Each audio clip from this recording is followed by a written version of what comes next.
बेगुनाह जेल में बंद हैं, कितने बेगुनाह बेगुनाही की सजा काट कर आ चुके हैं। किसकी क्या आवाज़ क्यों नहीं निकली? कभी अरविंद केजरीवाल को किसी मुसलमान के लिए बोलते हुए देखा है? बताइए कौन आवाज़ उठाएगा और कौन जिम्मेदारी लेगा? और चोट चलाने के लिए हैं। जब मुसलमानों पर कोई जुल्म होता है तब ये लोग बोलते नहीं हैं, और जब मुसलमान अपनी जगहों से चुनाव लड़ने की तैयारियां करते हैं, अपने इलाकों में जाते हैं, तो इनको लगता है कि इनका वोट काट रहे हैं। और किसका वोट भाई, किसका वोट? जब शरिया एनआरसी का धरना चल रहा था तब कहाँ थे अरविंद केजरीवाल? या तब कहाँ थे इतने सो कॉल्ड सेकुलर पार्टीज हैं, तब कहाँ थे? कोई आवाज़ उठाने वाला नहीं था। कोई कटेगा इनसे कोई जीतने वाली कैंडिडेट नहीं। आम आदमी पार्टी वाले, कांग्रेस वाले यही कह रहे हैं। वोट किसके बाप की बबूती है?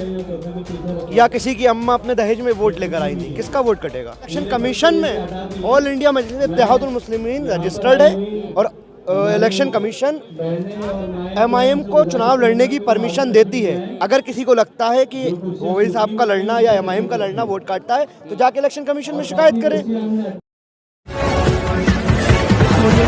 नमस्कार, आप देख रहे हैं 24 न्यूज़ में आपके साथ राशिद। इस वक्त हम लोग ओखला विधानसभा में हैं और यहाँ इम्तियाज़ जलील की सभा होने वाली है। फरहान जुबैरी साहब हमारे साथ मौजूद हैं, इनसे जुड़ेंगे और तमाम जनता जुड़ेंगे। कैसे देख रहे हैं लोग, कैसे देख रहे हैं फरहान साहब? चुनाव नज़दीक है, एमआईएम ने जिस तरह जो प्रत्याशी पे दाव लगाया है, कितना सफल हो पाएंगे? कैसे देख रहे हैं? देखिए, एमआईएम ने कोई दाव नहीं लगाया है, ये समझने की चीज़ है। एमआईएम हमेशा से ओवैसी साहब एक बात कहते आए हैं कि ओवैसी साहब जो है वो मजलूमों के साथ खड़े हुए हैं, और आज इसका सबसे बड़ा एग्जाम्पल आपके सामने है कि जो इंसान 5 साल से बेगुनाही में सज़ा काट रहा है, उसके लिए ओवैसी साहब ने उसको टिकट देकर मैदान में उतारा है, और आप अपने भाइयों के बीच में भेजा है कि अब आप भाइयों का इम्तिहान है कि आप लोगों को, ओखला की जनता को इस बात का सबूत देना है कि शफाउर रहमान साहब जो हैं वो बेगुनाह हैं और अच्छे इंसान हैं। उनको जिताकर ओखला की जनता को ये प्रूफ करना है, ये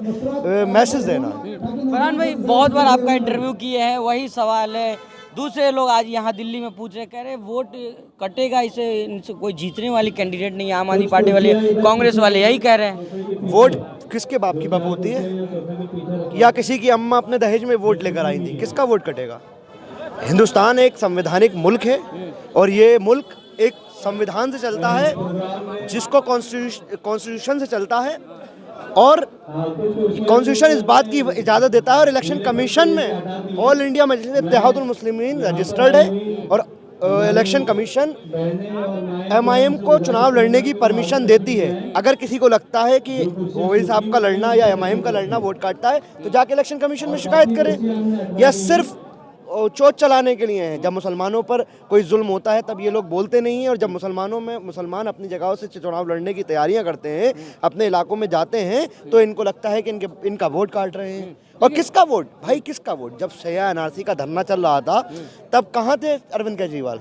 या तब कहाँ थे इतने सो कॉल्ड सेकुलर पार्टीज हैं, तब कहाँ थे? कोई आवाज़ उठाने वाला नहीं था, कोई ज़बान खोलने वाला नहीं था। कितने बेगुनाह जेल में बंद हैं, कितने बेगुनाह बेगुनाही की सजा काट कर आ चुके हैं। किसकी क्या आवाज़ क्यों नहीं निकली? कभी अरविंद केजरीवाल को किसी मुसलमान के लिए बोलते हुए देखा है? बताइए कौन आवाज़ उठाएगा और कौन जिम्मेदारी लेगा?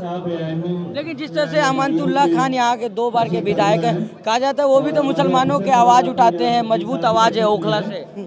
कहाँ आवाज़ उठाते हैं? आपने सुनी है कोई आवाज़ उठाते हुए? बताइए, आपने कोई आवाज़ उठाते हुए? लोग तो कह रहे सिंपैथी है, वो भी जेल गए थे अभी। जो इंसान जिसका सियासत से कोई ताल्लुक ही नहीं था, वो इंसान पिछले 5 साल से जेल में है। आपके हिसाब से उसके साथ सिंपैथी होनी चाहिए, या जो सिर्फ कुछ दिनों के लिए जेल होकर आ गए उसके साथ सिंपैथी होनी चाहिए? बताइए।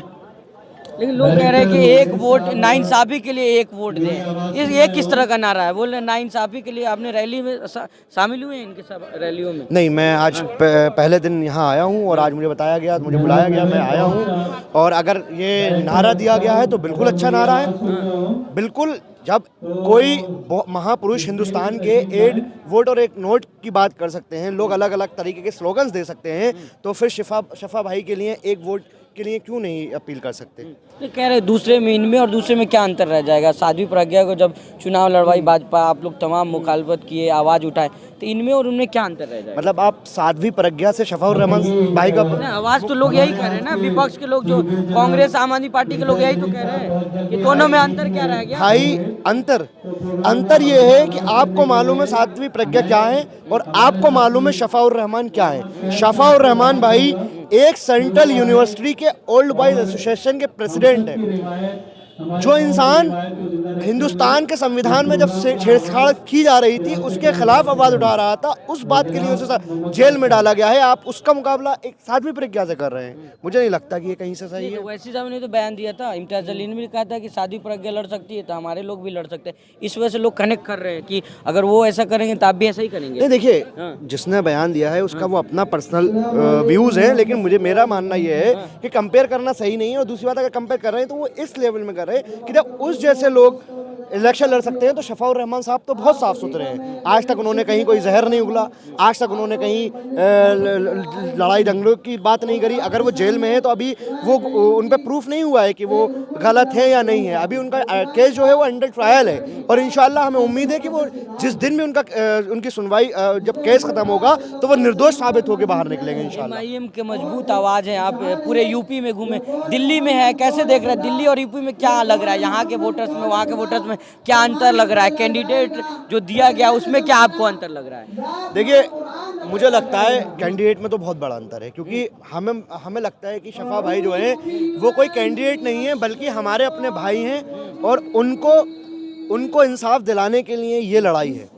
ये कैंडिडेट का कंपैरिजन करने की लड़ाई नहीं है। ये शफा भाई को और उन तमाम जो जेल के अंदर निर्दोष मुसलमान बंद हैं, जो CA NRC की लड़ाई लड़ते हुए जेल में बंद थे, ये उन तमाम सोशल एक्टिविस्ट की लड़ाई है। और मुझे लगता है कि इस लड़ाई में इंशाल्लाह हमारे शफा भाई जीतेंगे। लेकिन एमआईएम ने जो 2 कैंडिडेट उतारा है, दोनों वैसे ही कैंडिडेट जो दिल्ली दंगे के आरोप में बंद है। आप भी स्टूडेंट एक्टिविस्ट रहे हैं MU में, तो कैसे देख रहे हैं कि इस तरह के लोगों को चुनाव लड़वाना कहाँ तक सही है और कहाँ तक गलत है? देखिए, दंगे के आरोपी होना और दंगा करवाना, अभी आरोप लगा हुआ है, अभी प्रूफ नहीं है कि वो उन्होंने करवाया है या नहीं। ठीक है, इसमें बहुत बड़ा डिफरेंस है। और जब तक जजमेंट नहीं आ जाएगा, जब तक फाइनल जजमेंट नहीं आ जाएगा, जब तक कोर्ट ये बात को साबित नहीं कर देती कि ये गिल्टी है या नहीं है, तब तक हम और आप कोई भी इल्ज़ाम लगाने वाले कोई नहीं होते। AMU और जामिया के लोगों के साथ लोगों को सिंपैथी है, ये AMU के रह चुके सिफा भाई, तो क्या लग रहा है यूथ का सपोर्ट पूरा रहेगा? बिल्कुल, आप इस मजमे को उभरते हुए मजमे को, जबकि मैं सही बता रहा हूँ, ओवैसी साहब जब आया करते थे तब इस कदर की भीड़ हुआ करती थी, और बिना ओवैसी साहब के आए हुए अगर इतना भीड़ का मजमा इकट्ठा है तो ये अपने आप में दिल्ली वालों ने अपनी जिंदा दिली का सबूत दिखाया है और ये बताया है कि हम शफा भाई के लिए खड़े हुए हैं। और उनके लिए शफा भाई अगर जेल के अंदर हैं तो जेल के बाहर हर एक यहाँ पर खड़ा हुआ शफाउर रहमान है। बहुत शुक्रिया। तो ये थे हमारे साथ फरहान जुबैरी, जो तमाम मुद्दे पर चर्चा कर रहे थे। जिस तरह कह रहे हैं कि शफाउर रहमान के साथ सब लोगों का समर्थन है और इस बार ओखला से जीतेंगे। आपकी क्या राय इस वीडियो पे जरूर बताइएगा। बहुत बहुत धन्यवाद।